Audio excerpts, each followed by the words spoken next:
নমস্কাৰ বন্ধু-বান্ধৱীসকল, স্বাগতম জনাইছোঁ অন্য এটা জব আপডেট ভিডিঅ'লৈ। বন্ধু-বান্ধৱীসকল, আজি নতুনকৈ মুকলি হোৱা বিভিন্ন ধৰণৰ প্ৰাইভেট জব আপডেটবোৰ আপোনালোকৰ বাবে পুনৰ লৈ আহিছোঁ। আশা কৰোঁ আপোনালোকে ভিডিঅ'টো চাই উপকৃত হ'ব। 1 নম্বৰ জবটো AU স্মল ফাইনেন্স বেংকৰ ফালৰ পৰা মুকলি হৈছে। AU small finance bank mega recruitment drive at Guwahati. জববোৰৰ কাৰণে ইণ্টাৰভিউ হ'ব 18 জানুৱাৰী অৰ্থাৎ অহাকালিলৈ ইণ্টাৰভিউ হ'ব। ইণ্টাৰভিউ টাইম দিয়া হৈছে ৰাতিপুৱা 10টা বজাৰ পৰা 4টা বজালৈকে ইণ্টাৰভিউ চলিব। পোষ্টবিলাক হৈছে এ নম্বৰ পোষ্টটো bank officer, current account.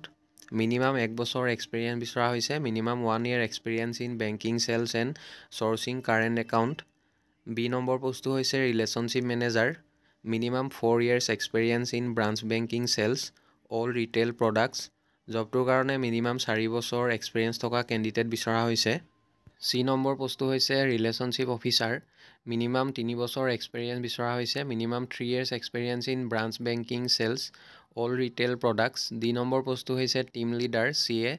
Minimum 6 to 8 years experience in current account channel sales and team handling. ই নম্বৰ পোষ্টটো হৈছে ব্ৰাঞ্চ ৰিলেশ্যনশ্বিপ মেনেজাৰ। এই জবটোৰ কাৰণে মিনিমাম 6 পৰা 8 বছৰ এক্সপিৰিয়েঞ্চ বিচৰা হৈছে। Minimum 6 to 8 years experience in branch banking sales and team handling.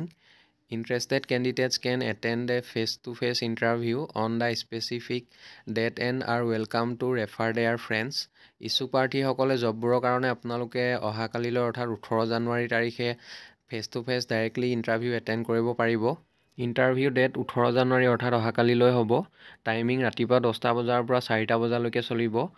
Interview location দিয়া হৈছে AU small finance bank, ground floor, NBS tower, GS road, near data mason Bora service, south Sarania, Lachit Nagar, Guwahati, Assam 781007। এই এড্ৰেছত ইণ্টাৰভিউ চলিব। Interested কেণ্ডিডেটসকলে আপোনালোকে directly interview attend কৰিব পাৰিব। 2 number job vacancies. 1 number পোষ্টটো হৈছে need agriculture graduates having knowledge of sugar cane farming. Post 5টা মুকলি হৈছে। চেলাৰী ইণ্ডাষ্ট্ৰী ষ্টেণ্ডাৰ্ড মৰ্মে দিয়া হ'ব। জবটোৰ লোকেশ্যন হৈছে লংকাৰ লোকেশ্যনৰ কাৰণে বিচৰা হৈছে। 2 নম্বৰ পোষ্টটো হৈছে চেলছ এক্সিকিউটিভ, আগৰতলা লোকেশ্যনৰ কাৰণে বিচাৰিছে। Need sales executive for Agartala 4 hour retail estate unit, 2 for airport and 1 for real estate site office. Salary industry standard মৰ্মে দিয়া হ'ব। জবকেইটাৰ কাৰণে যদি কোনোবা ইচ্ছুক প্ৰাৰ্থী আছে তেখেতলোকে জিমেইল দিয়া হৈছে। মেইলত আপোনালোকৰ CV বা ৰিজিউমখন 18 জানুৱাৰী অৰ্থাৎ অহাকালিৰ ভিতৰত পঠিয়াই দিব। যদি শ্বৰ্টলিষ্টেড হয় আপোনালোকক যোগাযোগ কৰা হ'ব বা আপোনালোকক ইণ্টাৰভিউৰ কাৰণে মতা হ'ব। 3 number looking for casting yard engineer urgently for a major bridge construction in Assam. Educational qualification BTech degree বিচৰা হৈছে। চেলাৰী এক্সপিৰিয়েঞ্চৰ ওপৰত ভিত্তি কৰি দিয়া হ'ব। জবটোৰ কাৰণে লোকেশ্যন হ'ব আপোনালোকৰ Jorhat, Majuli. Immediate joiners are preferable. ইচ্ছুক প্ৰাৰ্থীসকলে জবটোৰ কাৰণে আপোনালোকে 18 জানুৱাৰী অৰ্থাৎ অহাকালিৰ ভিতৰত আবেদন কৰিব লাগিব। জিমেইল দিয়া হৈছে। জিমেইলত আপোনালোকৰ CV বা ৰিজিউমখন পঠিয়াই দিব। যদি শ্বৰ্টলিষ্টেড হয় আপোনালোকক যোগাযোগ কৰা হ'ব বা আপোনালোকক ইণ্টাৰভিউৰ কাৰণে মতা হ'ব। 4 নম্বৰ জবটো ST মাৰাঠা ইনষ্টিটিউট অফ ফাৰ্মাচীৰ ফালৰ পৰা মুকলি হৈছে। Walk in interview ST Maratha institute of pharmacy. A number পোষ্টটো হৈছে প্ৰিন্সিপাল। এডুকেশ্যনেল কোৱালিফিকেশ্যন M.Pharm আৰু PhD ডিগ্ৰী বিচৰা হৈছে। লগতে 15 বছৰ এক্সপিৰিয়েঞ্চ থকা কেণ্ডিডেট বিচৰা হৈছে জবটোৰ কাৰণে।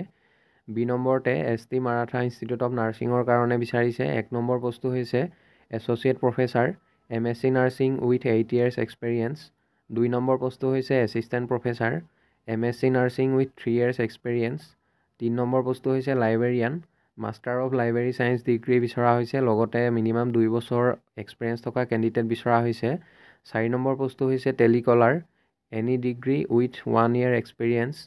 5 নম্বৰ পোষ্টটো হৈছে hostel warden educational qualification degree লগতে মিনিমাম 1 বছৰ এক্সপিৰিয়েঞ্চ থকা কেণ্ডিডেট বিচৰা হৈছে। 6 নম্বৰ পোষ্টটো হৈছে গ্ৰাফিক ডিজাইনাৰ ডিপ্ল'মা বা ডিগ্ৰী লগত 2 বছৰ এক্সপিৰিয়েঞ্চ থকা কেণ্ডিডেট বিচৰা হৈছে। 7 নম্বৰ পোষ্টটো হৈছে বাছ ড্ৰাইভাৰ।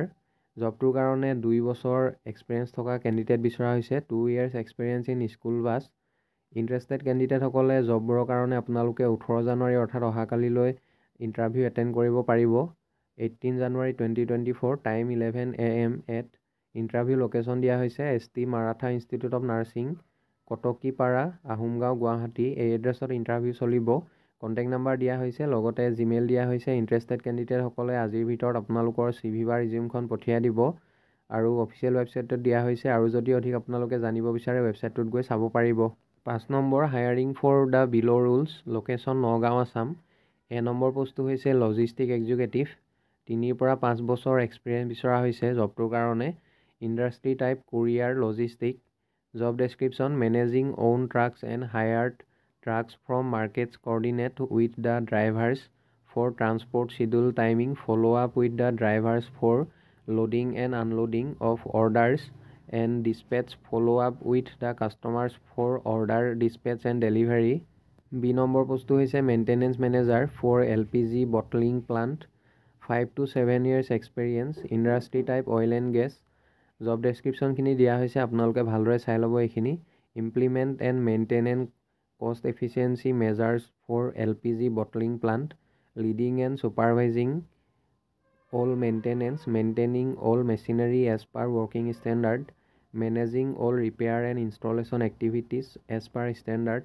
Interested candidate সকলে জব কেটাৰ কাৰণে আপোনালোকে মেইলৰ জৰিয়তে আবেদন কৰিব লাগিব জিমেইল দিয়া হৈছে আপোনালোকে 18 জানুৱাৰী অৰ্থাৎ অহাকালিৰ ভিতৰত CV বা ৰিজিউমখন পঠিয়াই দিব যদি শৰ্টলিষ্টেড হয় আপোনালোকক যোগাযোগ কৰা হ'ব বা আপোনালোকক ইণ্টাৰভিউ কাৰণে মতা হ'ব বন্ধু বান্ধৱীসকল এইখিনিতে এটা আপোনালোকলৈ সৰু ৰিকুৱেষ্ট ভিডিঅ'টো চাই যদি ভাল পাইছে লাইক এটা কৰিবলৈ নাপাহৰিব লগতে চেনেলটো যদি প্ৰথমবাৰলৈ ভিজিট কৰিছে সাবস্ক্ৰাইব কৰি ল'ব এনেকুৱা সকলো ধৰণৰ প্ৰাইভেট জব আপডেটবোৰ আপোনালোকে আমাৰ এই চেনেলটোৰ জৰিয়তে প্ৰতিদিনে পাই থাকিব 6 নম্বৰ জবটো শিলচৰ লোকেশ্যনৰ পৰা মুকলি হৈছে we are hiring for a reputed FMCG company position sales officer job location Silchar Assam working location interview will happen on 19 জানুৱাৰী এট গুৱাহাটী জবটোৰ কাৰণে ইণ্টাৰভিউ হ'ব অহা 19 জানুৱাৰী তাৰিখে গুৱাহাটীত ইণ্টাৰভিউ হ'ব Salary দিয়া হ'ব 25 পৰা 30,000 লৈকে per month. Required skill need to have experience of FMCG sales for at least 2 to 4 years. জবটোৰ কাৰণে মিনিমাম 2 পৰা 4 বছৰ অভিজ্ঞতা থকা কেণ্ডিডেট বিচৰা হৈছে need to have a experience of distribution and dealership sales as well as SOR. Qualification minimum graduation বিচৰা হৈছে জবটোৰ কাৰণে ইচ্ছুক প্ৰাৰ্থীসকলে কণ্টেক্ট নম্বৰ দিয়া হৈছে 8100948711 এই নম্বৰটোত আপোনালোকে যোগাযোগ কৰি ল'ব 7 number looking for a HR executive with experience of minimum 6 month to 1 year HR executive পোষ্টৰ বাবে কেণ্ডিডেট বিচৰা হৈছে জবটোৰ কাৰণে এক্সপিৰিয়েঞ্চ বিচাৰিছে মিনিমাম 6 মাহৰ পৰা 1 বছৰলৈকে অভিজ্ঞতা থকা কেণ্ডিডেটসকলে আবেদন কৰিব পাৰিব The candidate must possess degree with MBA in HR Salary mention কৰা নাই জব লোকেশ্যন গুৱাহাটী হয় ইচ্ছুক প্ৰাৰ্থীসকলে জবটোৰ কাৰণে আপোনালোকে মেইলৰ জৰিয়তে আবেদন কৰিব পাৰিব জিমেইল দিয়া হৈছে আপোনালোকৰ CV বা ৰিজিউমখন 18 জানুৱাৰী অৰ্থাৎ অহাকালিৰ ভিতৰত পঠিয়াই দিব শৰ্টলিষ্টেড হ'লে পাছলৈ আপোনালোকক যোগাযোগ কৰা হ'ব 8 number urgent hiring for account executive 8 number জবটো গোৱালপাৰা লোকেশ্যনৰ পৰা মুকলি হৈছে একাউণ্ট এক্সিকিউটিভ পোষ্টৰ বাবে কেণ্ডিডেট বিচৰা হৈছে company profile manufacturing salary up to 35,000 per month